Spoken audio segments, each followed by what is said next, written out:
Friends, आइए हम लोग halo alkane and hello arene के अगले टॉपिक को देखते हैं। पिछले क्लास में हम लोगों ने हेलो एल्केन के रिएक्शंस को देखा था, प्रिपरेशन देखा था, प्रॉपर्टीज़ देखी थी। अब हम बात करते हैं हेलो एरीन्स की। देखिए, रिएक्शंस ऑफ हेलो एरीन्स। देखिए, hello arenes are less reactive towards nucleophilic substitution reaction.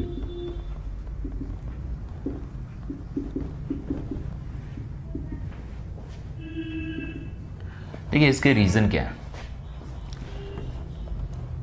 Due to following reasons.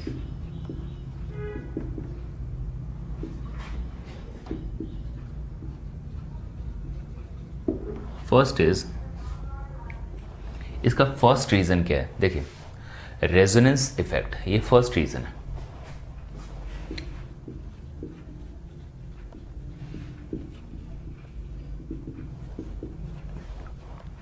हमारे पास कोई न्यूक्लियोफाइल है, ये एल्काइल हैलाइड पे अटैक करता था, पहले अटैक करता था। यहां से आप देखते हैं कि ये हेलोजन ग्रुप यहां से एलिमिनेट हो जाता था, यहाँ से निकल जाता था यहाँ से, और CH3 न्यूक्लियोफाइल के साथ अटैच हो जाता था। ठीक है, बट हेलो एल्केन में तो ठीक है। हेलो एरीन की अगर बात करें तो यहाँ पर Cl है, सपोज करते हैं न्यूक्लियोफाइल अटैक करेगा इस कार्बन एटम पे, बेंजीन के इस कार्बन एटम पे अटैक करेगा। Cl को यहाँ से रिमूव होना चाहिए, लेकिन यहाँ पर रिमूव होने में दिक्कत होती है। ठीक है, इसका रीज़न है फर्स्ट इज रेजोनेंस इफेक्ट। देखिए, रेजोनेंस इफेक्ट में क्या होता है, जैसा हम जानते हैं, ये हमारे पास Cl है, यहाँ बेंजीन है। ठीक है, अटैक इसमें रेजोनेंस होता है, यहाँ नेगेटिव, फिर यहाँ डबल बॉन्ड, Cl पे पॉजिटिव आ जाता है। देखिए, यहाँ ये लोन पेयर में से एक इलेक्ट्रॉन इसे प्रोवाइड किया गया इस कार्बन को, इसलिए पॉजिटिव आ जाता है। अगले रेजोनेंस स्टेप में देखते हैं, यहाँ नेगेटिव, Cl पे प्लस, फिर ये नेक्स्ट स्टेप में नेगेटिव यहाँ चला आया, फिर फाइनली आपका एक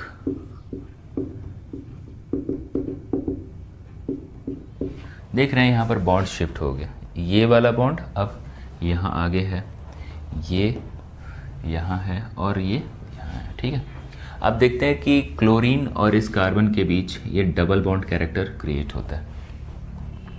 पहले अगर हम सिंगल कार्बन को क्लोरीन से देखें हेलो एल्केन के केस में, तो ये सिंगल बॉन्ड है, लेकिन यहाँ पर अगर हम हेलो एरीन के कार्बन और क्लोरीन के बीच देखें तो partial double bond character create हो रहा है, और पार्शियल डबल बॉन्ड कैरेक्टर की वजह से ये बॉन्ड टूटना मुश्किल हो जाता है। तो first reason is resonance effect. इसमें रेजोनेंस होता है, और रेजोनेंस की वजह से क्लोरीन और कार्बन के बीच पार्शियल डबल बॉन्ड कैरेक्टर आता है, जिसे तोड़ना, ब्रेक करना उसे मुश्किल हो जाता है। इसलिए क्लोरीन आसानी से यहाँ से निकल नहीं पाते हैं। Towards nucleophilic substitution reaction, haloarenes are less reactive. ठीक है, second reason is difference in hybridisation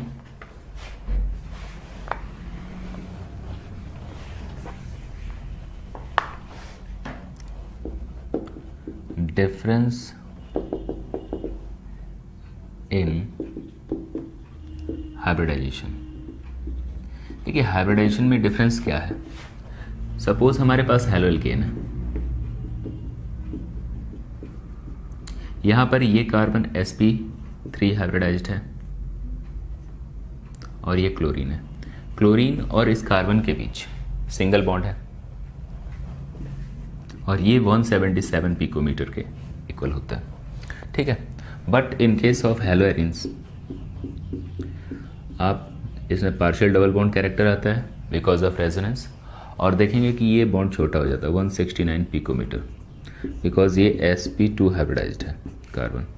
double bond वाले कार्बन को हम sp2 हाइब्रिडाइज्ड कहते हैं, ओके, तो यहाँ पर बॉन्ड की वैल्यू छोटी होगी। छोटा bond it means strong bond, strong bond को तोड़ना मुश्किल होगा, तो न्यूक्लियोफिलिक सब्स्टिट्यूशन रिएक्शन यहाँ पर कम रिएक्टिव होगा न्यूक्लियोफिलिक सब्स्टिट्यूशन रिएक्शन के टुवर्ड्स। ठीक है, तो ये दूसरा है।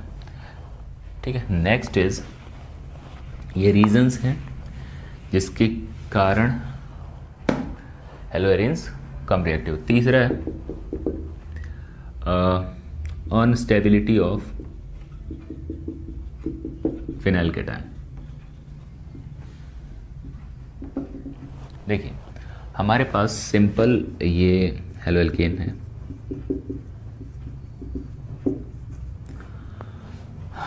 अगर ये SN1 को फॉलो कर रहा होता है तो पहले फ्री कार्बोकैटायन का फॉर्मेशन होगा।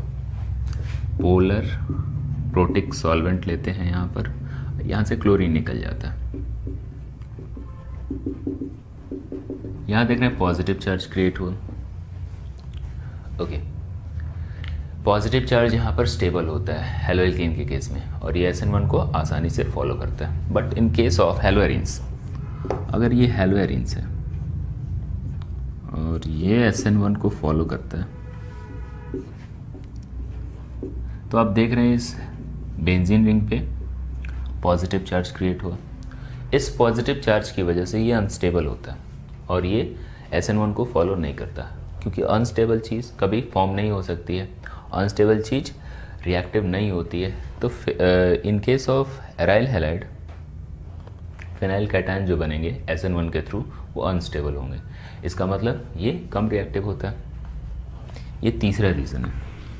And fourth reason is repulsion between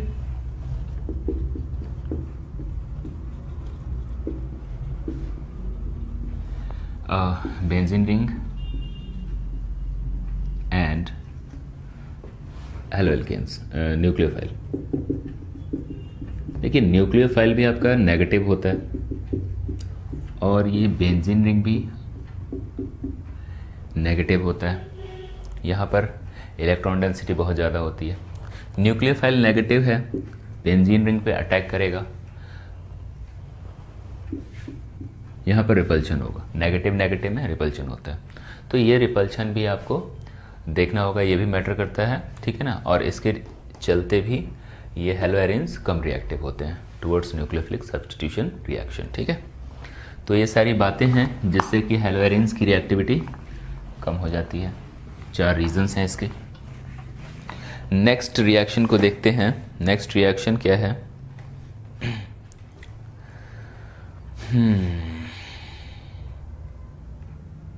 electrophilic substitution reaction.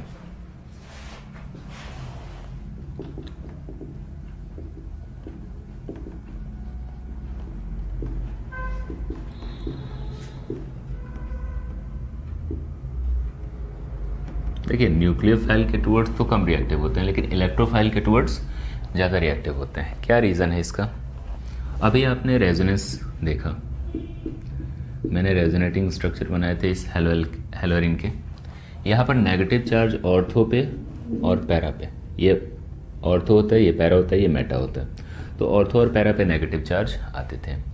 अगर हमारे पास इलेक्ट्रोफाइल है तो ये इलेक्ट्रोफाइल या तो यहाँ अटैक कर सकता है, 2 जगहों पे ये अटैक कर सकता है, और इसलिए यहाँ पर इलेक्ट्रोफाइल आसानी से रिएक्ट करेंगे। फर्स्ट रिएक्शन को देखते हैं।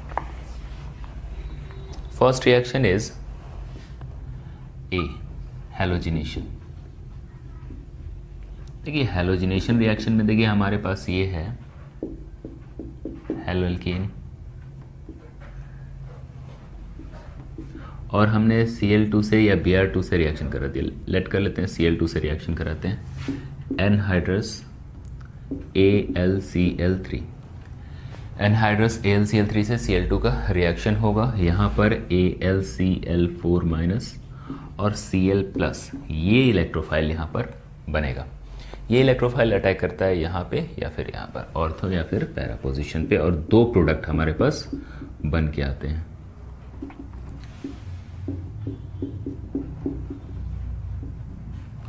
ठीक है, 1,2 dichlorobenzene and 1,2,3,4 1,4 dichlorobenzene.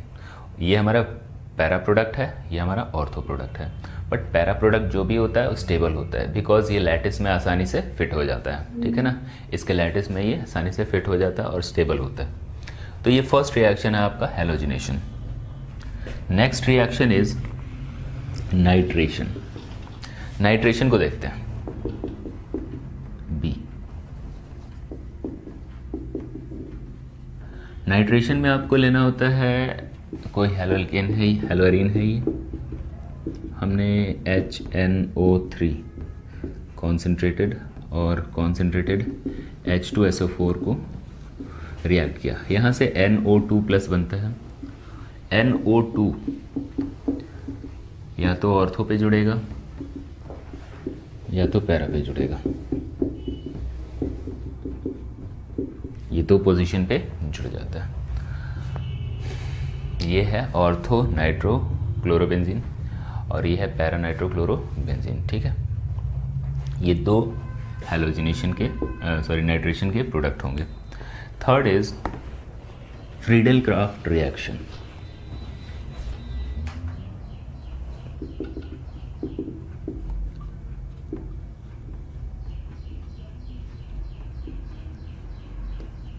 Friedel craft में आपके दो रिएक्शन देखने को मिलेंगे। फर्स्ट इज ये सी है,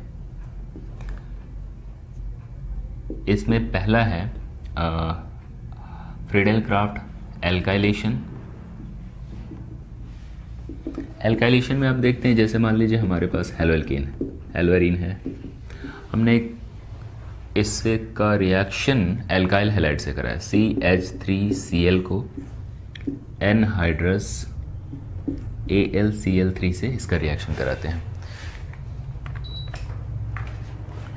तो इन दोनों के रिएक्शन से CH3 प्लस बनता है, जो कि एक फ्री रेडिकल है, फ्री रेडिकल कह रहा हूँ, इलेक्ट्रोफाइल है। ये इलेक्ट्रोफाइल या तो ऑर्थो पे या तो पैरा पे अटैच हो जाता है।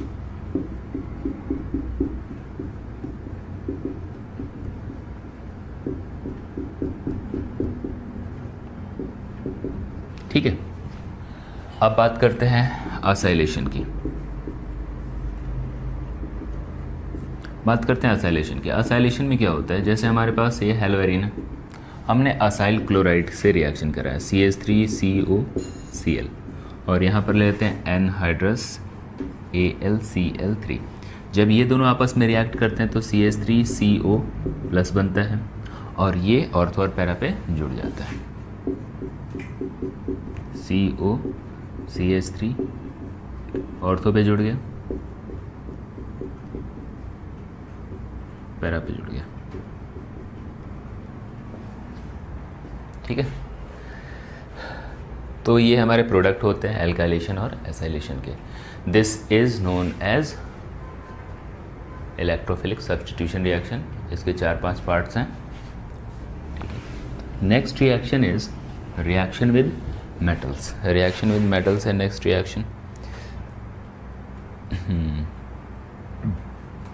इसमें वुड्स फिटिंग रिएक्शन है और फिटिंग रिएक्शन, दो रिएक्शंस हैं।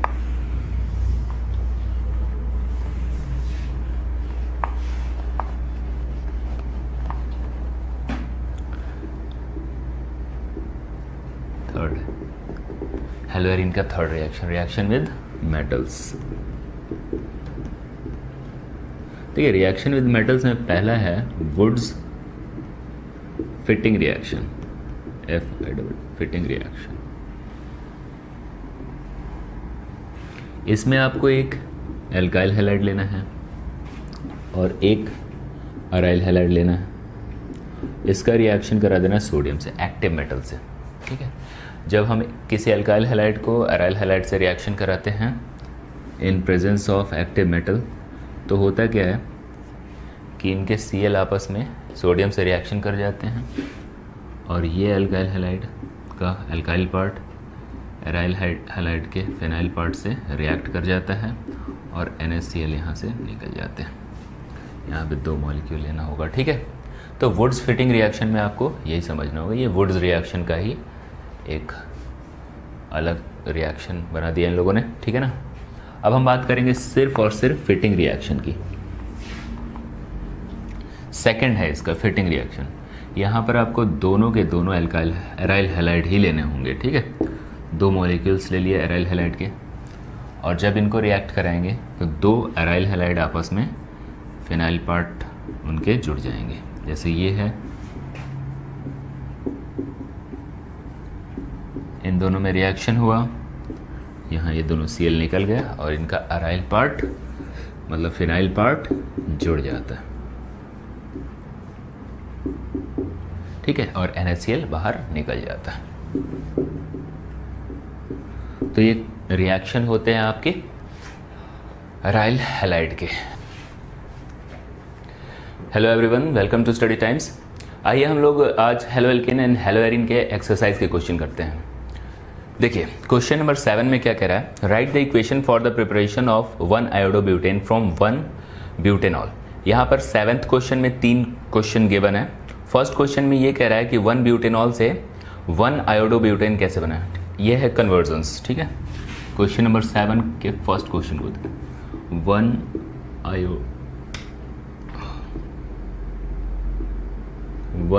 आयोडोब्यूटेनॉल से 1 आयोडोब्यूटेन, ठीक है। 1 आयोडोब्यूटेनॉल से 1 आयोडोब्यूटेन कैसे करें। देखिए ब्यूटेनॉल कहने का मतलब 3 4, यहाँ पर हाइड्रोजन आप लगा लेंगे, ये हमारा ब्यूटेनॉल है। हमने इसे कन्वर्ट करना है 3 4 1 आयोडोब्यूटेन, यहाँ पर हाइड्रोजन लगा लेंगे आप।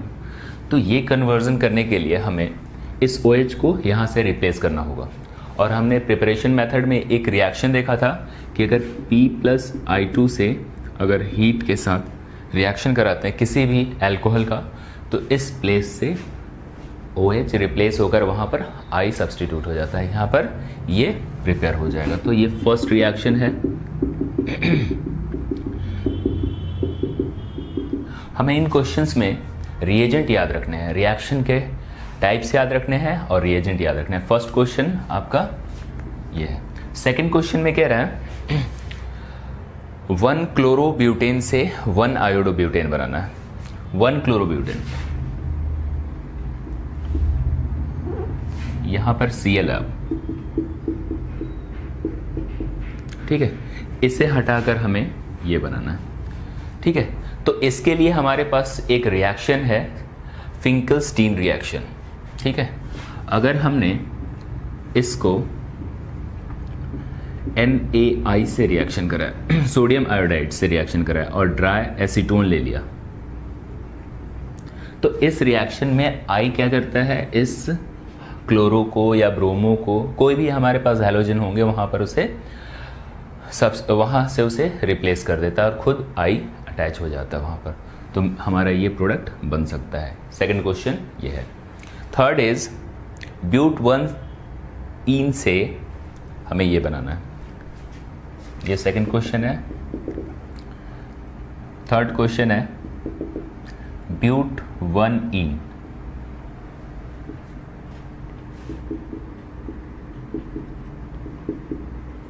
ये ब्यूट-1-ईन है। हमने इसे ब्यूटेन 1 आयोडोब्यूटेन में कन्वर्ट करना है। देखिए सबसे पहले आपको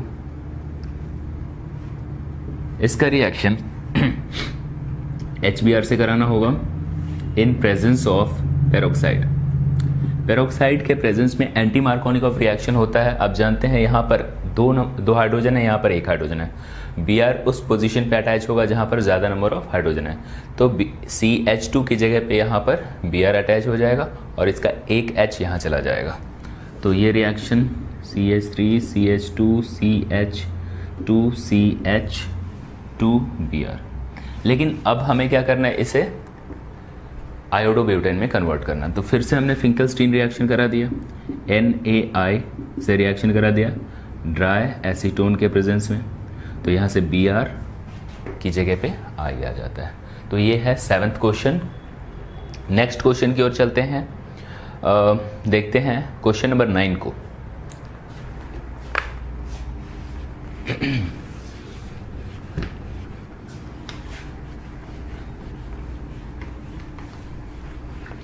एनसीईआरटी के एक्सरसाइज के क्वेश्चंस हैं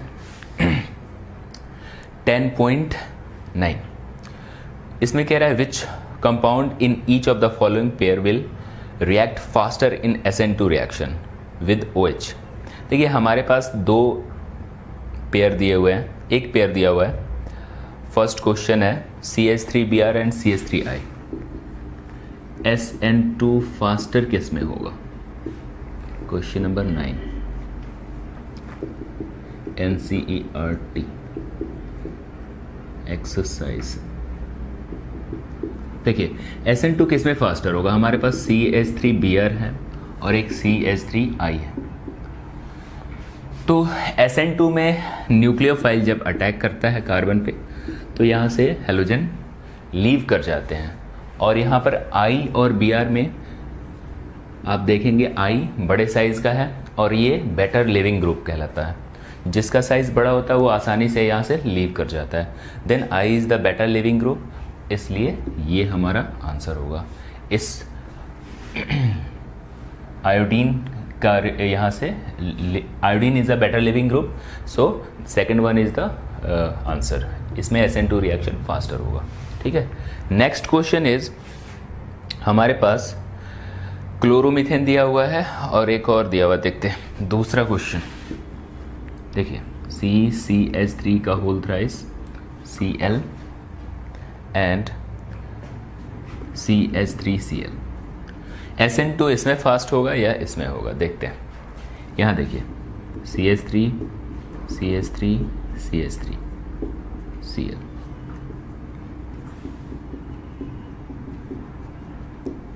आप देख रहे हैं 1 डिग्री है ये, और ये 2 डिग्री 3 डिग्री। तो SN2 के लिए 1 डिग्री ज़्यादा रिएक्टिव होता है, तो हमारा आंसर क्लोरोमीथेन होगा। ठीक है, इस पोजीशन में हिंड्रेंस ज़्यादा होती है, न्यूक्लियोफाइल को कार्बन पे आने में हिंड्रेंस मिलेगा वहाँ और वो कम रिएक्टिव होता है। ठीक है, तो ये क्वेश्चन नंबर 9 है। नेक्स्ट क्वेश्चन देखते हैं।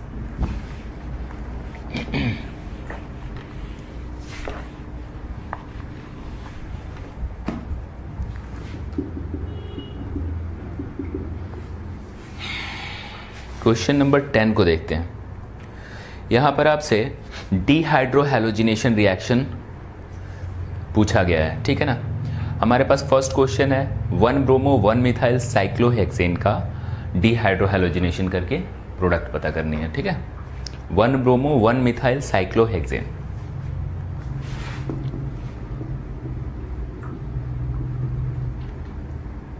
वन पे ब्रोमो 1 पे मिथाइल साइक्लोहेक्सेन, इसका हमें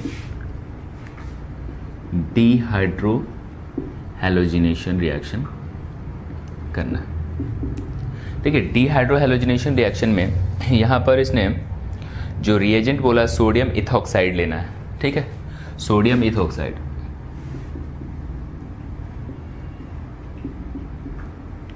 C2H5ONa, यहाँ पर ये बेस की तरह काम करता है। एक बार फिर से मैं आपको डीहाइड्रोहैलोजिनेशन को बताता हूँ। देखिए डीहाइड्रोहैलोजिनेशन रिएक्शन में क्या होता है, हैलोजन होता है यहाँ पर, इसे आप अल्फा कार्बन कहते हैं, इसके बगल वाले को हम बीटा कार्बन कहते हैं। हमारे पास जो सोडियम इथॉक्साइड या फिर कोई भी बेस लिया जाता है, वो बेस सबसे पहले बीटा वाले पोजीशन के हाइड्रोजन को रिमूव करता है और यहाँ से Br खुद ब खुद रिमूव हो जाता है और बीच में डबल बॉन्ड आ जाता है। तो यहाँ पर एल्कीन का फॉर्मेशन होता है। तो याद रखेंगे, यहाँ पर भी आप देखिए सोडियम इथॉक्साइड है, अगर Br जिस कार्बन पे जुड़ा हुआ है इसे अल्फा कहते हैं, इसके बगल में बीटा है, ये भी बीटा है, ये भी बीटा है, तो हम 2 प्रोडक्ट यहाँ पर बना सकते हैं। अगर इस पोजीशन से हाइड्रोजन रिमूव करते हैं, यहाँ पर आपको 2 हाइड्रोजन दिख रहे हैं, यहाँ पर भी 2 हाइड्रोजन है, जितने भी कार्बन हैं सब पे 2 हाइड्रोजन है, यहाँ 3 हाइड्रोजन है। तो अगर इस पोजीशन से हमने हाइड्रोजन रिमूव किया और यहाँ से Br को रिमूव किया तो डबल बॉन्ड का इस पोजीशन पे यहाँ पे डबल बॉन्ड आ जाता है। ये डबल बॉन्ड यहाँ से अटैच होगा। नाउ दूसरा प्रोडक्ट ये भी बन सकता है, अगर हम इस पोजीशन से हाइड्रोजन को रिमूव करें, इस बीटा वाले पोजीशन से हाइड्रोजन को रिमूव करें और यहाँ से Br को रिमूव कर दें तो बीच में डबल बॉन्ड आ सकता है, यहाँ पर भी ये डबल बॉन्ड आ सकता है। But this one is major product. Major product के लिए आपको समझना होगा सेटजेफ रूल। सेटजेफ रूल में ये कहता है कि डबल बॉन्ड को छोड़कर, जैसे हमारे पास ये डबल बॉन्ड है, यहाँ पर CH3 CH3 CH3 H, अगर ये है तो डबल बॉन्ड वाले दोनों कार्बन को छोड़ के उनके बगल में जो हाइड्रोजन है उनको आप गिनते हैं। यहाँ पर 3 है बगल वाले कार्बन में हाइड्रोजन, इस कार्बन में 3, इसमें 3, तो ये 9 अल्फा हाइड्रोजन्स हैं। जिसमें नंबर ऑफ अल्फा हाइड्रोजन्स ज़्यादा होते हैं उसमें हाइपर कॉन्जुगेशन ज़्यादा होता है और वो ज़्यादा स्टेबल होता है। अब देखिए इस केस में 9 अल्फा हाइड्रोजन्स हैं तो यहाँ पर मोर हाइपर कॉन्जुगेशन होगा, ठीक है ना। तो हमारे पास कंपैरिजन इन दोनों में करना है, देखते हैं। यहाँ देखिए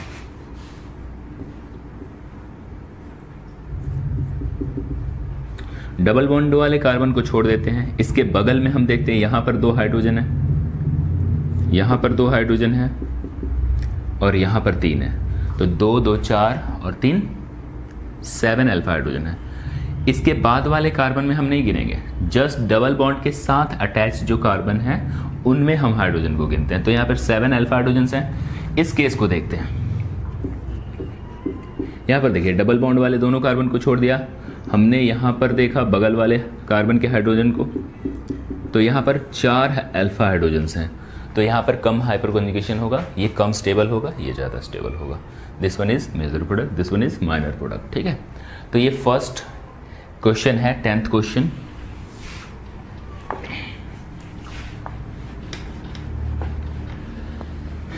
टेंथ का फर्स्ट क्वेश्चन है। सेकंड क्वेश्चन को देखते हैं। सेकंड क्वेश्चन में ये कह रहा है 2 क्लोरो 2 मिथाइल ब्यूटेन का डिहाइड्रोहेलोजिनेशन कराना है।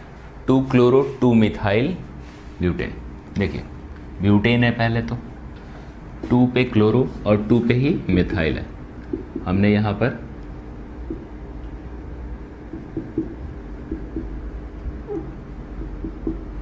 इसका स्ट्रक्चर ड्रॉ कर लिया, ठीक है। फिर हम क्या करेंगे, इसका डिहाइड्रोहेलोजिनेशन सोडियम इथॉक्साइड से C2H5ONa, इससे जब रिएक्शन करेंगे, देखिए जिस पोजीशन पे क्लोरीन है उसे अल्फा कहते हैं, उसके बगल वाले को हम बीटा कहते हैं, इधर भी बीटा, इधर भी बीटा, इधर भी बीटा। तो हमारे पास 3 पोजीशन से हाइड्रोजन को हम हटा सकते हैं, बट हमें मेजर प्रोडक्ट चाहिए, ठीक है। तो हम क्या करते हैं, इस वाले पोजीशन से हाइड्रोजन को हटाते हैं। यहाँ से हाइड्रोजन चला गया और यहाँ से क्लोरीन चला गया, बीच में डबल बॉन्ड आ जाता है, तो CH3 CH double bond C CH3 CH3। देखिए ये मेजर प्रोडक्ट होगा। अगर आपने यहाँ से हटाया होता हाइड्रोजन और यहाँ से क्लोरीन हटा दिया होता तो बीच में डबल बॉन्ड इस पोजीशन पे आता, CH3 CH2 C double bond CH2 and CH3। तो ये हमारा माइनर प्रोडक्ट होगा, क्योंकि इसमें नंबर ऑफ अल्फा हाइड्रोजन गिनते हैं। डबल बॉन्ड वाले दोनों कार्बन को छोड़ दिया, इसके बगल में यहाँ पर 3 है, यहाँ पर 2 है, इसके बगल में नहीं देखेंगे, जस्ट डबल बॉन्ड वाले कार्बन के बगल वाले कार्बन को ही देखते हैं। यहाँ पर कितने हो गए, 3 2 5। जबकि इस पोजीशन को देखते हैं, यहाँ पर दोनों को हमने छोड़ दिया, 3 3 6 3 9 अल्फा हाइड्रोजन है, तो ये वाला हमारा मेजर प्रोडक्ट होगा, ठीक है। ओके, नेक्स्ट क्वेश्चन आगे देखते हैं।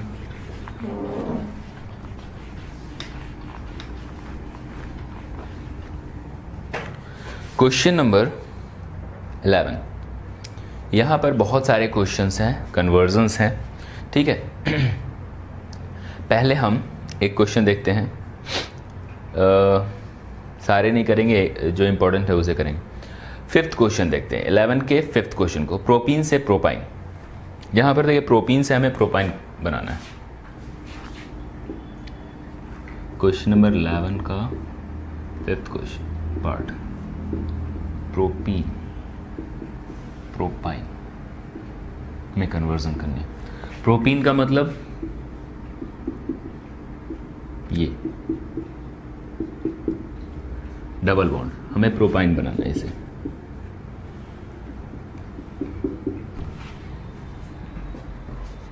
ओके, फर्स्ट ऑफ ऑल आपको इसका रिएक्शन Br2 से कराना होगा। Br2 से रिएक्शन कराएंगे, बीच का बॉन्ड टूट जाता है, एडिशन रिएक्शन है ये, और यहाँ पर डाइब्रोमो प्रोपेन का फॉर्मेशन होता है, ठीक है ना। लेकिन अब हम इसका क्या करेंगे, एल्कोहलिक KOH के साथ डीहाइड्रोहैलोजिनेशन करा देते हैं। डीहाइड्रोहैलोजिनेशन में क्या होगा, जिस पोजीशन पे Br है वहां से Br रिमूव हो जाएगा और उसके बगल वाले से हाइड्रोजन यहाँ से रिमूव हो जाएगा, बीच में डबल बॉन्ड आता है, ठीक है। अल्फा के बगल वाले बीटा से हाइड्रोजन रिमूव होता है और ब्रोमीन रिमूव हो जाता है, बीच में डबल बॉन्ड। ये एलिमिनेशन रिएक्शन है, CBr डबल बॉन्ड CH2, ये हुआ। फिर आप क्या करेंगे, फिर से आपको इसका डीहाइड्रोहैलोजिनेशन कराना होगा, ठीक है। उस केस में यहाँ से हाइड्रोजन हटेगा, यहाँ से Br हटेगा, बीच में ट्रिपल बॉन्ड आ सकता है। लेकिन यहाँ पर एल्कोहलिक KOH से काम नहीं चलने वाला है, ठीक है। इसके लिए स्ट्रॉन्ग बेस की ज़रूरत होगी, जैसे कि NaNH2। NaNH2 लेते हैं हम, इस पोजीशन से Br हट जाएगा और यहाँ से हाइड्रोजन हट जाएगा और हमारा मेन जो प्रोडक्ट है वो आ जाता है। तो ये कन्वर्जन का एक मेथड है। नेक्स्ट क्वेश्चन देखते हैं, क्वेश्चन नंबर 11th के 8th क्वेश्चन को देखते हैं। ब्यूट 1 इन से ब्यूट 2 इन में कन्वर्जन करनी है। ब्यूट 1 इन टू ब्यूट 2 इन। देखिए ब्यूट 1 इन को समझते हैं।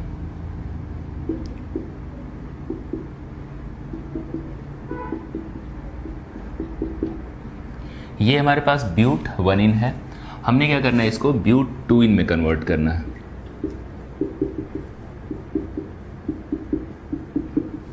इसमें कन्वर्ट करनी है। देखिए क्या करते हैं, सबसे पहले हम यहाँ से HBr का रिएक्शन कराते हैं। HBr से रिएक्शन कराएंगे, यहाँ पर आ जाता है Br इस पोजीशन पे H, ये होता है मार्कोनिकॉफ एडिशन। मार्कोनिकॉफ एडिशन में आप जानते हैं जहाँ लेस नंबर ऑफ हाइड्रोजन है वहाँ पर Br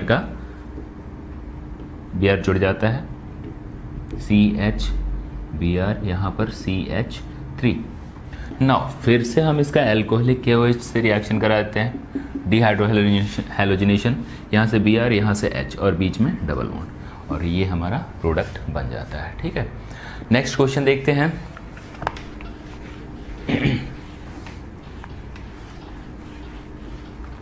क्वेश्चन नंबर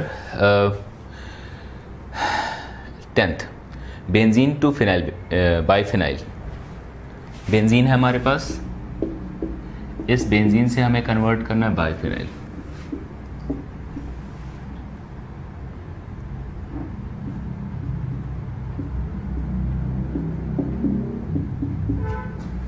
इसके लिए हमें वुड्स रिएक्शन अप्लाई करना होगा, ठीक है। First of all fitting reaction apply करना होगा।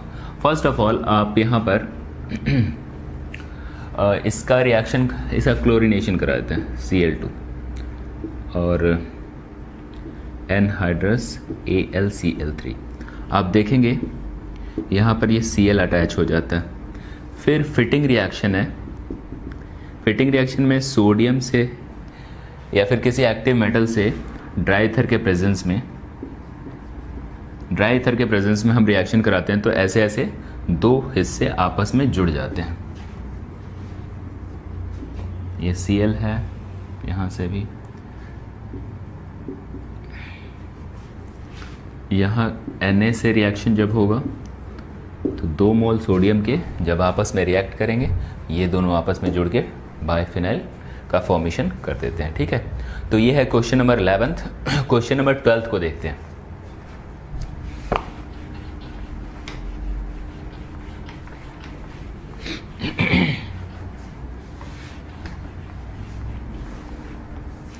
क्वेश्चन नंबर 12th में कह रहा है एक्सप्लेन वाई। देखिए क्वेश्चन नंबर 12 का फर्स्ट क्वेश्चन है फर्स्ट क्वेश्चन में कह रहा है the dipole moment of chlorobenzene is lower than that of cyclohexyl chloride. Chlorobenzene, ये हमारा क्लोरोबेंजीन है और ये साइक्लोहेक्साइल क्लोराइड, इन दोनों में डाइपोल मोमेंट कम होगा इसका। क्यों? देखिए मैंने समझाया था आपको कि यहाँ पर पार्शियल डबल बॉन्ड कैरेक्टर आता है अराइल हैलाइड के केस में।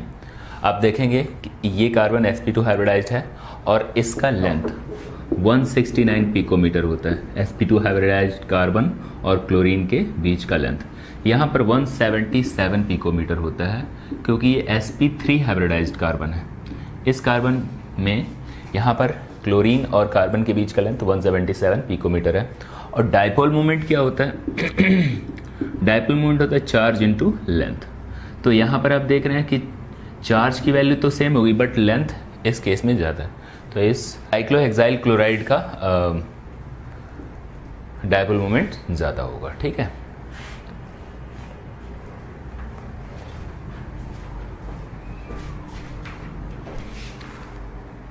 नेक्स्ट क्वेश्चन है 12th का सेकंड पार्ट। कह रहा alkyl halides the polar are immiscible with water. देखिए एल्काइल हैलाइड पोलर होने के बाद भी वाटर में इमिसिबल होते हैं, ऐसा क्या रीज़न है? ये 12th का सेकंड क्वेश्चन। एल्काइल हैलाइड मान लेते हैं हमारे पास ये है CH3F, ठीक है, हमने इसको वाटर में रखा HOH, ये पोलर होता है, वाटर के साथ ये हाइड्रोजन बॉन्ड करता है, यहाँ पर हाइड्रोजन बॉन्डिंग होती है। बट इस हाइड्रोजन बॉन्डिंग होने के लिए सबसे पहले वाटर को देखते हैं। वाटर खुद अपने 4 वाटर मॉलिक्यूल के साथ कनेक्टेड होता है।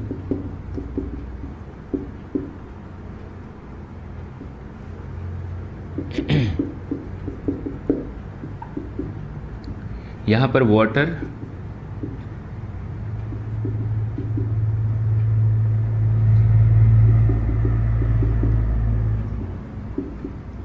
चार वाटर मॉलिक्यूल के साथ कनेक्टेड होता है ऑलरेडी। इसके बीच की जो हाइड्रोजन बॉन्डिंग होती है काफ़ी स्ट्रांग होती है। सबसे पहले इन्हें सेपरेट करना होगा। जब हम इसे हीट प्रोवाइड करते हैं तब जाके ये सेपरेट होंगे, ठीक है ना। फिर जाके कहीं ये किसी अल्काइल हैलाइड के साथ कनेक्ट होंगे। बट यहाँ पर कनेक्शन होता भी है तो वीक बॉन्डिंग होती है। वाटर और हमारे पास जो हेलो एल्केन है उसके बीच की जो हाइड्रोजन बॉन्डिंग होती है काफ़ी वीक होती है। इस वजह से कोई भी हेलो एल्केन इमिसिबल होता है वाटर में, फिर भी वो पोलर होने के बावजूद भी इमिसिबल होता है, ठीक है ना। नेक्स्ट क्वेश्चन को देखते हैं। Grignard reagent should be prepare under anhydrous condition. देखिए ग्रिग्नार्ड रिएजेंट को एनहाइड्रस कंडीशन पे ही क्यों प्रिपेयर किया जाता है? क्योंकि अगर हमारे पास ग्रिग्नार्ड रिएजेंट है CH3, क्वेश्चन नंबर 3 है ये, MgBr, अगर इसमें वेपर हुआ या फिर वाटर का अमाउंट हुआ तो इसके साथ रिएक्ट करके ये CH4 में कन्वर्ट हो जाता है। अगर वहां पे स्मॉल अमाउंट का भी वाटर होगा तो उसके साथ रिएक्ट करके ये हाइड्रोकार्बन में कन्वर्ट हो जाएगा, एल्कीन में कन्वर्ट हो जाएगा, ठीक है। तो इसलिए हम यहाँ पर एनहाइड्रस कंडीशन लेते हैं। ये है आपका 12th क्वेश्चन। क्वेश्चन नंबर 12 के बाद आइए समझते हैं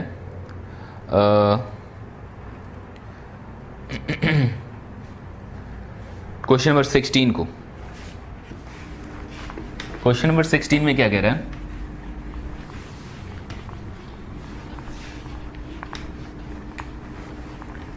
देखिए क्वेश्चन नंबर 16 में ये arrange the compounds of each set in order of reactivity towards SN2 displacement. देखिए हमारे पास फर्स्ट क्वेश्चन में है 2 ब्रोमो 2 मिथाइल ब्यूटेन, दूसरे क्वेश्चन में 1 ब्रोमो पेंटेन और तीसरा है इसमें 2 ब्रोमो पेंटेन। फर्स्ट क्वेश्चन में 2 bromo 2 methyl butane, 2 bromo 2 methyl butane है ये, इसका 1 ब्रोमो पेंटेन।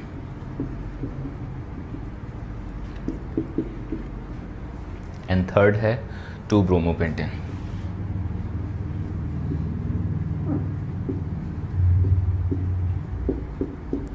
SN2 की रिएक्टिविटी किसमें सबसे ज़्यादा होगी? तो देखिए यहाँ पर आपको पता है ये 1 डिग्री है और ये दोनों 2 डिग्री है। 1 डिग्री हैलोअल्केन है ये 2 डिग्री हैलोअल्केन है। बट यहाँ पर आप देख रहे हैं इस 2 डिग्री हैलोअल्केन में हिंड्रेंस ज़्यादा है, ब्रांचिंग हो गई है यहाँ पर हिंड्रेंस ज़्यादा है, यहाँ पर हिंड्रेंस कम है। फर्स्ट प्लेस तो इसका होगा क्योंकि ये 1 डिग्री है। SN2 की रिएक्टिविटी में ये इसका फर्स्ट प्लेस होगा, सबसे ज़्यादा हमारे पास ये रिएक्टिव होगा, उसके बाद जाकर ये रिएक्टिव होगा और तीसरा पोजीशन इसका है, ठीक है ना। तो इसमें रिएक्टिविटी का जो ऑर्डर होगा उसमें लिखेंगे सेकंड, फर्स्ट है सेकंड, उसके बाद थर्ड, उसके बाद फर्स्ट। नंबर 19 को देखते हैं। क्वेश्चन नंबर 19 में 20 क्वेश्चंस हैं। पहले क्वेश्चन से शुरुआत करते हैं। प्रोपीन से प्रोपेन 1 ऑल, प्रोपीन से प्रोपेन 1 ऑल में कैसे कन्वर्ट करें? देखिए प्रोपीन में आपके पास ये है CH2CH3, हमने इस पोजीशन पे OH जोड़ना है। तो एक रिएक्शन होता है हाइड्रोबोरेशन ऑक्सीडेशन, ठीक है। उस रिएक्शन को हमें नेक्स्ट चैप्टर में पढ़ना है, ठीक है। तो अभी तो फिलहाल उसका यूज़ नहीं करेंगे। आइए हम बात करते हैं